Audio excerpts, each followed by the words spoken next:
2015, a quarta parte.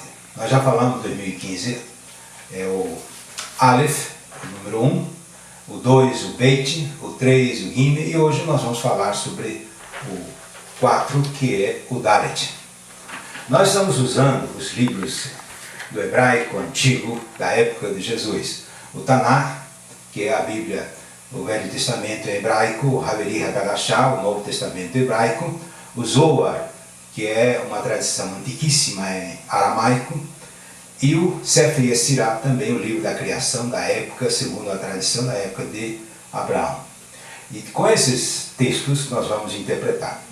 Hoje nós vamos falar o 2015, como temos feito essa análise, a quarta parte, que é o Dalet, o 4 Dalet. 4 em hebraico escreve-se com a letra Dalet, e o Dalet significa 4 e significa a porta. E é interessante que as letras hebraicas têm dois significados, tem um significado filosófico e tem um significado também simbólico, hermenêutico. O filosófico é a superação, significa a cura, é a porta de entrada, a porta de saída, a porta de saída de uma prisão, a porta de entrada para o sucesso, para a superação, é a porta. Nesse sentido, Jung dizia que todos os símbolos, os códigos, têm um lado positivo e um lado negativo.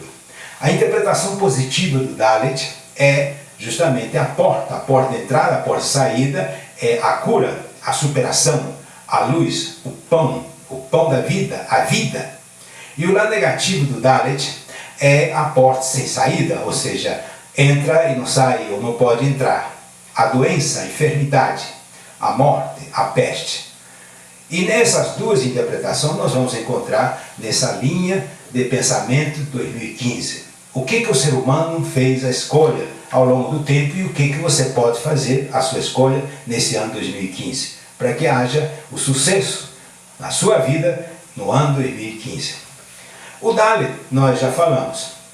Na psicanálise, Lacan dizia que precisava construir um matema, e ele construía os matemas. Nós poderíamos dizer que o matema da cura, segundo Lacan, seria o Dalet. O Dalet seria a cura, a possibilidade do ser humano, através de um código, através do símbolo mental, ele encontrar a cura.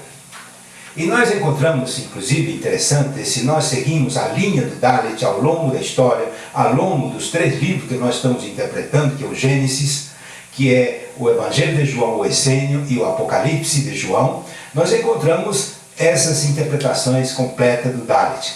E na história, inclusive, um fato interessante, que no século IV, que é o século do Dalet, nós encontramos duas interpretações positivas, a positiva e a negativa.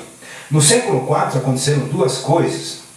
Em 313 houve o Concílio de Milão, quando houve a liberdade religiosa, ou seja, o cristianismo estava livre para ser expressado de todas as formas. Havia muitas correntes do cristianismo antigo que estava sendo vivenciado em toda a Ásia Menor, em toda a Grécia, em toda a Itália.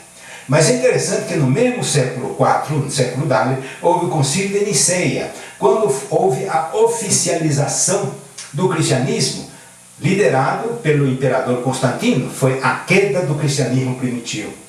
E no mesmo século IV, o século do Dalet, em 397, houve o Concílio de Cartago, quando os livros da Bíblia foram definidos. Quais são os livros, quais são os textos que os cristãos deveriam ler. Entre dezenas de livros foram escolhidos os livros da Bíblia.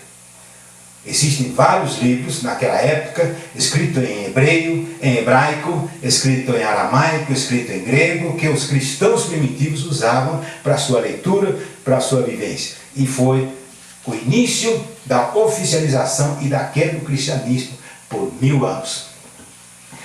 Vamos começar então no Gênesis. O Gênesis, o Dalet seria o 4º dia. O 4º dia, quando Deus diz o Gênesis, Deus fez a cura do cosmos que ele tinha criado. Ou seja, criou os luminares da terra para separar a noite do dia. Ou seja, a vida da morte, a morte da vida. Os luminares para iluminar o dia e os luminares para iluminar a noite. É o Maor. Maor é a luz. E é interessante que Maor significa também 4. O Dalet, então, no Gênesis, no quarto dia, Deus fez a cura, o Dalet, do cosmos. No Evangelho de João, o essênio, no quarto sinal, ou seja, o tetarto sema, o quarto sinal, nós encontramos o pão, que é a cura.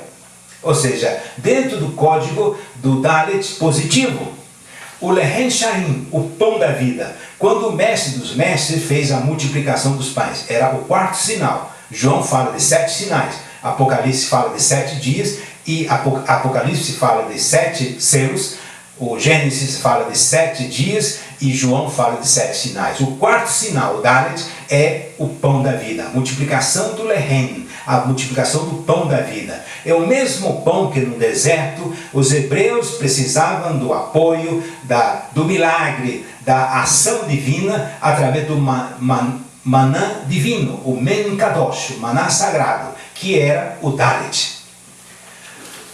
Quando nós vamos para o Apocalipse, nós encontramos o quarto selo, aberto pelo Hased, pelo Cordeiro, seria o Tetarte Esgragida, o quarto selo. E é interessante que o quarto selo que o Cordeiro abriu era um cavalo esverdeado, que era o Cloros, cavalgado pela morte, a doença.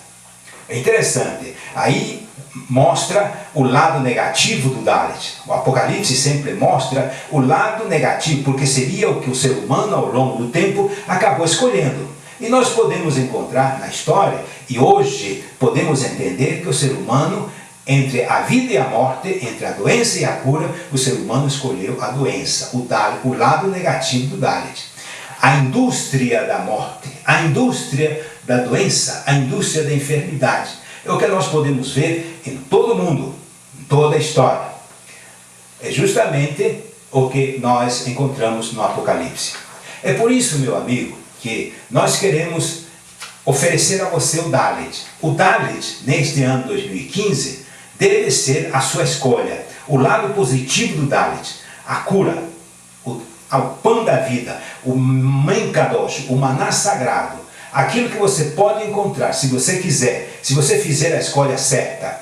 E eu ofereço para você o Dalet, ofereço para você a oração em hebraico e o estudo do Dalet, para que nesse ano 2015 você possa encontrar a cura, a solução, a superação, para que possa ter a sua vida boa, a sua vida regrada, a sua vida de superação em 2015. E nós terminamos dizendo, como sempre, Amém, Boaná, Hadon, Yeshua, HaMessiah, Berhasé.